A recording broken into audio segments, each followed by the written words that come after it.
Hey guys, welcome to Boxing Squad for boxing news and views from around the internet. Anthony Joshua drops and stops Alexander Povetkin for the first time in his career to advance to 22-0. It really was a cracking fight, and it was even more of a cracking stoppage. 7th round stoppage. Anthony Joshua started it off with a great short right hand, followed up by a devastating left hook, put Povetkin on the canvas, and Povetkin, he was lucky to get up. It really was a credit to him and his durability. He looked badly hurt. He was badly hurt. And then obviously Joshua was on top of him. Same sort of thing, right hand, left hand, and Povetkin, he was down and it was waved off. This really was a good fight. The first 6 rounds, very absorbing action. We obviously saw Alexander Povetkin start fast.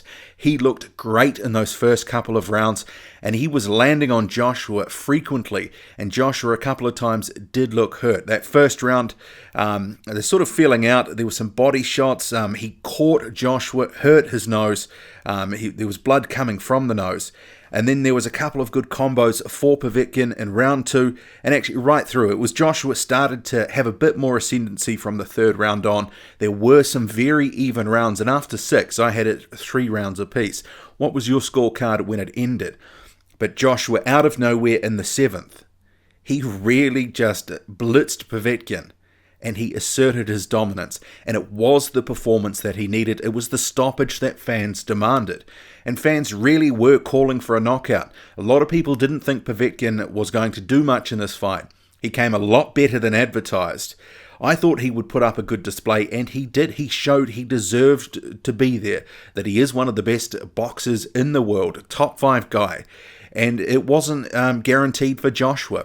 But Joshua's class shone through in the end, because there were some rounds there where Povetkin, he was doing really well. Joshua potentially a bit low volume. He was a bit cautious, didn't want to assert himself too much and get himself into trouble. But that was because Povetkin was a danger, especially in those early rounds. He was landing some good overhand rights. The left hook, he was sort of ducking under, creeping up with the left hook to the body, to the head. He was having a lot of success.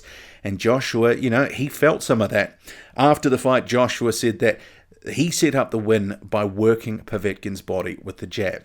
He said working that body was going to take it out of Povetkin, and ultimately it allowed him to actually go up top and stop Povetkin, through that flurry of punches that he did land.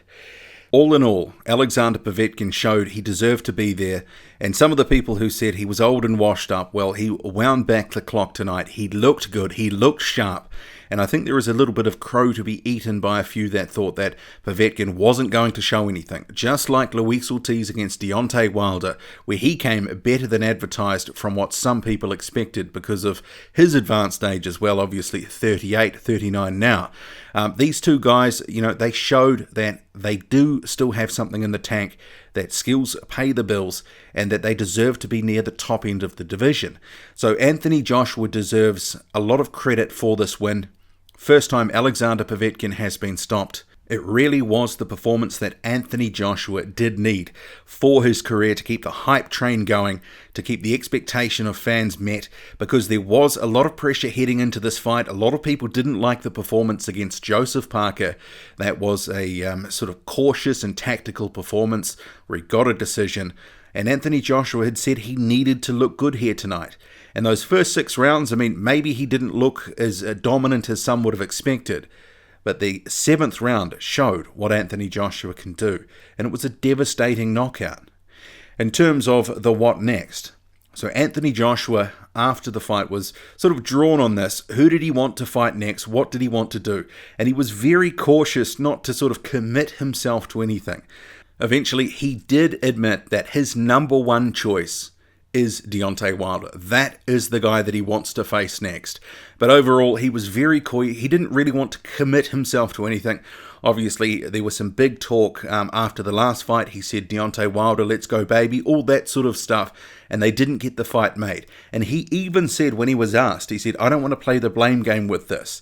But Anthony Joshua's next opponent, it could well be Dillian Whyte. Joshua did throw out to him, where is Dillian Whyte? But in terms of the what next, we'll have to wait and see on that.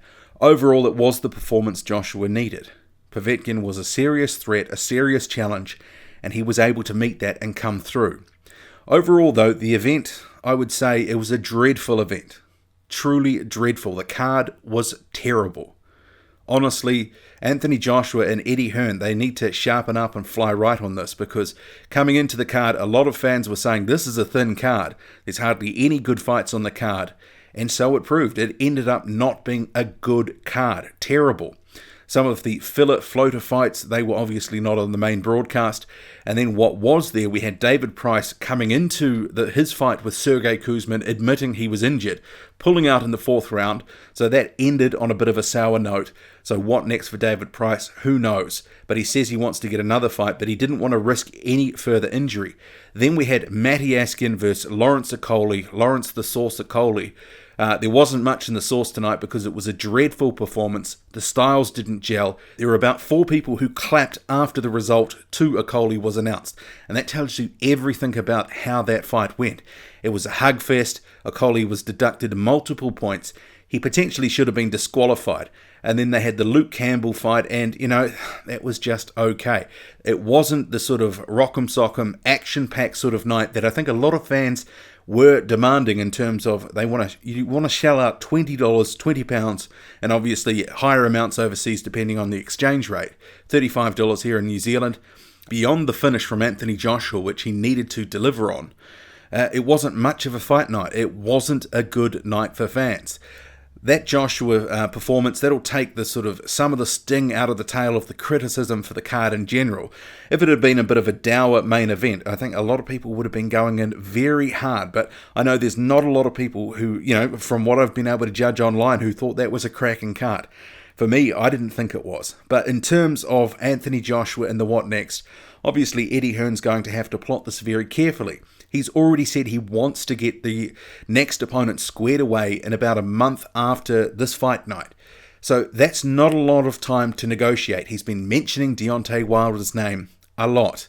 But actually, Wilder is now set to face Fury. Are they going to be able to get a deal done? Eddie Hearn has said he needs to get a deal done just because of mandatory considerations. He needs to get an exception in. And I still think that mandatory considerations could become a problem. You've got the WBO, who has indicated they want to call their mandatory sooner rather than later. And obviously the IBF mandatory is going to come up soon with Kubrat Pulev and Hughie Fury in a final eliminator to work out who that challenger is.